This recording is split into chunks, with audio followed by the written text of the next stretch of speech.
Breaking news Hyderabad లో ఒక దారుణమైన సంఘటన జరిగింది. విధులు నిర్వహిస్తున్న ఒక మహిళా కానిస్టేబుల్ ని అతి దారుణంగా పొడిచి చంపేశారు.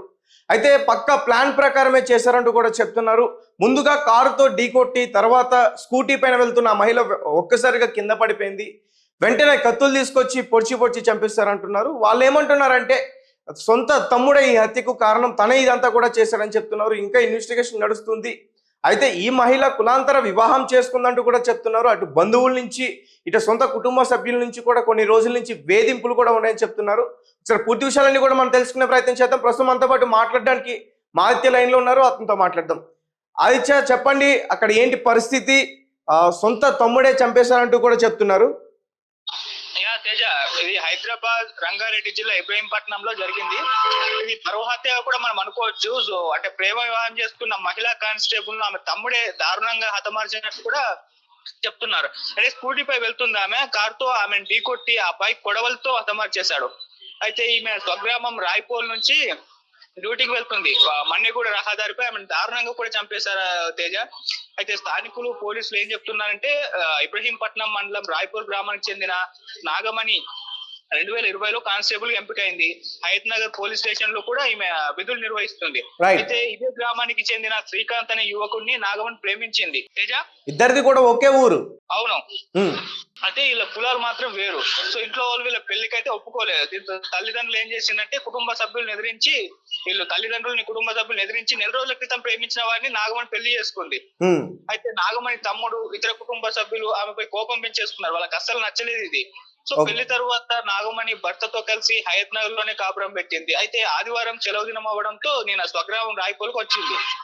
అయితే ఆ తర్వాత ఇవాళ ఉదయం ఏమైందంటే స్కూటీపై డ్యూటీకి బయలుదేరింది.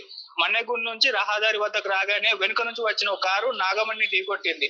సో ఈ క్రమంలో నాగమణి స్కూటీ పై నుంచి కింద పడిపోయింది.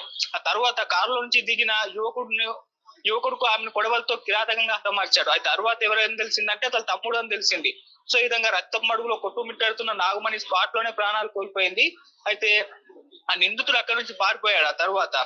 సో ప్రేమ వివాహం నేపథ్యంలోనే నాగమణి హత్య జరిగినట్లు పోలీసులు అయితే అనుమానిస్తున్నారు. ప్రధానంగా ఆమె తమ్ముడు పరమేష్ పైన అనుమానం ఉందని ఇబ్రహీంపట్నం సిఐ సత్యనారాయణ గారు అయితే వెల్లడించారు. సో వాళ్ళ ఫ్యామిలీ మెంబర్స్ అదుపులోకి తీసుకున్నారా?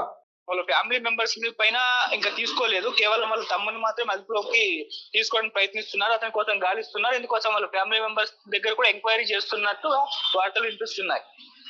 అంటే చాలా రోజుల నుంచి కూడా ఇటు తన బంధువుల నుంచి అలాగే ఇటు ఫ్యామిలీ నుంచి కూడా తనకి వేధింపులు ఉన్నాయంటూ కూడా చెప్తున్నారు. అవన్నీ కూడా వాస్తవమేనా? ఆ వేధింపులు అయితే ఉంటుండొచ్చు తేజ. ఎందుకు అంటే వాళ్ళకి ఎవరికి కూడా వీళ్ళ ప్రేమ వివాహం నచ్చలేదు కాబట్టి ఖచ్చితంగా వేధిస్తూనే ఉండొచ్చు. కాకపోతే వాళ్ళు లొంగకపోయేసరికి ఇటువంటి నిర్ణయం వీళ్ళ తమ్ముడు తీసుకొని ఉండొచ్చు తేజ. మనం సినిమాలో కూడా చూస్తున్నాం, ఆ మధ్య సైరాట్ సినిమా వచ్చింది, ఇటువంటి ఘటనే అది కూడా. రైట్. అయితే పోలీసులు ఏమంటున్నారు? తను కూడా ఒక మహిళా కానిస్టేబులే. అవును, పోలీస్ ఇన్వెస్టిగేషన్ అయితే జరుగుతుంది తేజ. సో వాళ్ళు కేవలం ఇప్పుడు అతని కోసం అయితే గాలిస్తున్నారు. అతను దొరికిన తర్వాత ఏమిటి అన్నది కంప్లీట్ గా ఒక ప్రెస్ మీట్ పెట్టి తెలియజేసే అవకాశం ఉంది. ప్రెసెంట్ అయితే ఇంకా అతను దొరకలేదు. సో అతను దొరికిన తర్వాత మరి ఏం జరిగింది అన్న దానిపైన ఒక అవగాహన రావచ్చు తేజ. రైట్. అయితే మరి ఇతను హస్బెండ్ దగ్గర నుంచి మాట్లాడే ప్రయత్నం చేశారా? అతను ఏం చెప్తున్నాడు? అతని దగ్గర నుంచి ఎలాంటి విషయాలు వచ్చాయి? సో అతనికి తెలిసిన వెంటనే అతను అక్కడికి చేరేసుకుని బోర్ని ఏడుస్తున్నాడు. అసలు ఎటువంటి మాట్లాడే పరిస్థితిలో కూడా అతను లేడు. అతను ఓదార్చడానికి ప్రయత్నిస్తున్నారు అక్కడ ఉన్నవారే. సో మొత్తం ఆ ఘటన కూడా తను చనిపోయిన ఆమె దగ్గరనే ఆయన కూర్చుని ఏడవడం అనేది అక్కడ ఉన్న వాళ్ళందరినీ కూడా బాధపడేలా గురి చేసింది ఆ ఘటన. అతను అక్కడ ఉన్న పక్కన ఉన్న వారు కూడా కంటతడి పెట్టించిందని చెప్పుకోవచ్చు తేజ. రైట్. అంటే ఆమె మృతదేహాన్ని చూడడానికి వాళ్ళ కుటుంబ సభ్యులు అమ్మ గాని నాన్న గాని, అంటే తమ్ముడు హత్య చేసినట్లుగా చెప్తున్నారు కాబట్టి తను రాకపోయి ఉండొచ్చు. అమ్మ గాని నాన్న గాని తను చూడడానికి ఎవరైనా వచ్చారా హాస్పిటల్ గానీ? వచ్చే అవకాశం అయితే ఉంది తేజ. ఎందుకంటే ఇప్పటి వరకు అయితే వాళ్ళు వచ్చారో లేదన్నా తెలియదు. కేవలం వాళ్ళ హస్బెండ్ మాత్రం అప్పటి నుంచి అక్కడే ఉండి అతను ఓదార్చడానికి కూడా ఎవరు లేరు తన పక్కన అన్నట్టుగా ఉంది.